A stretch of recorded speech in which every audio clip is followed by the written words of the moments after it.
for quite some time now. I can't really remember any point throughout this year, in fact, where Vivi has taken like a break or hasn't showed up. The kid's got like perfect attendance. So let's see if all of that time helps him take out one of the old guard of New York's upper echelon. Yeah, and one thing about Edwin, if you've not seen him play before, you know, he plays a Pac-Man, a Mega Man, a Sonic. You might get scared like, oh boy, spin dash shield for 6 minutes. But he plays only defensive characters, but he plays all of them aggressively. He goes in his opponent's face. He is not scared to brawl it out, even with a character like Mega Man. It's the Sonic we're seeing this time around, but as you notice, he is, it's not necessarily impatient, but he puts the pressure on his opponent. Indeed.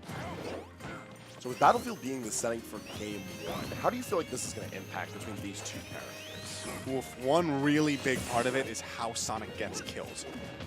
He does have a couple kill moves that are, you know, nice and solid, you know, his forward smashes. He has setups, you know, with throws, especially on those platforms. But if he's not closing out the stock easily, you all know what Lucario can do. Absolutely. And I'm glad you expounded on Sonic, because I was thinking of things more from the perspective of how Lucario is going to play to the stage.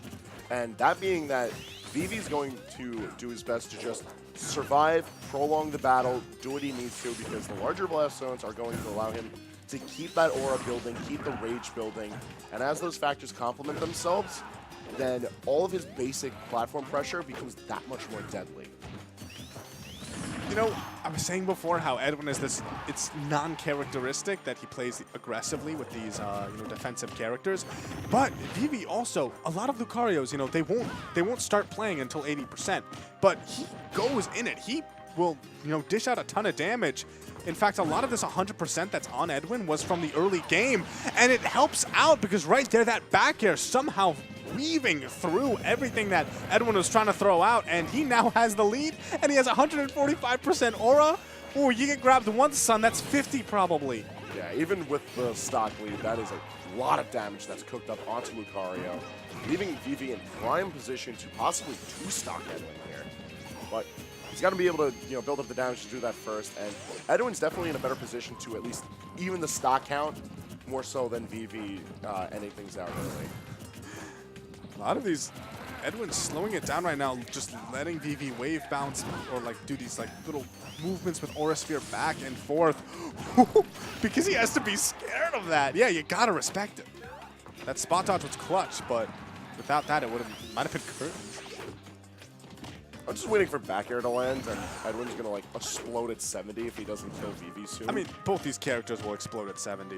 I mean, from back air or whatever. They'll explode from back air right now. I mean, big difference being Sonic don't got no aura to boost him up like this. But you don't need that back air when you got up smash. Excellent confirm into it with the Aura Sphere land.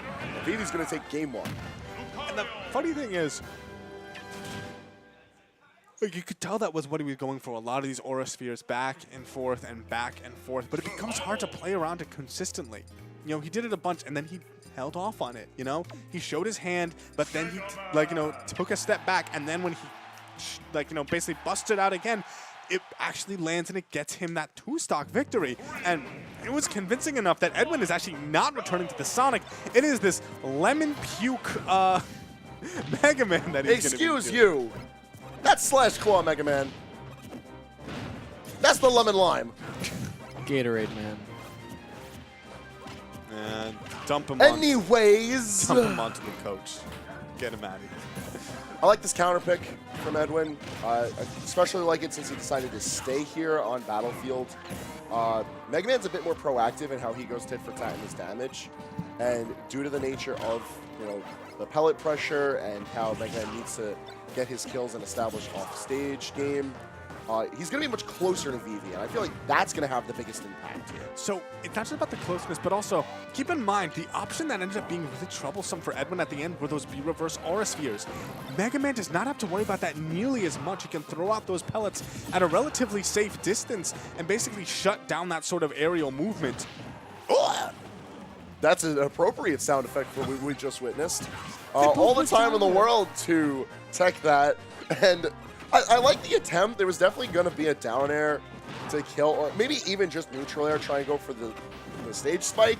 Either way, it all turned to muck, and Edwin finally getting the chance to tie things up after that. And I do have to say though, even though that stock loss was unfortunate, Edwin has been consistently playing really well. Like if you look at, imagine the damage differential that was done, and it wasn't even like the stock he lost was like, oh, Vivi managed to do his Lucario things. It was like he went too deep. So I am still kind of confident in the rest of this game, but Vivi also seeming to be turning up, The more time you have, the more time the game goes on, the more time he has to adapt, and look at all this percent dished out without any aura necessary. Keeping Vivi above him is an excellent move for Edwin in this position. While he's sitting at the percentage deficit, he's going to be able to make good use of up air. So he can at least try and establish the juggle, and then if Vivi's forced to come down from outside of the scope of the platforms, it's going to leave Vivi in prime position to get hit in back air. Or even at that, just neutral air or just pellets in general. But losing center stage is going to be a whole lot of trouble. So that was brilliant. That was so smart. The leaf shield, this consistent hitbox that was not going away. And so he busts out that counter.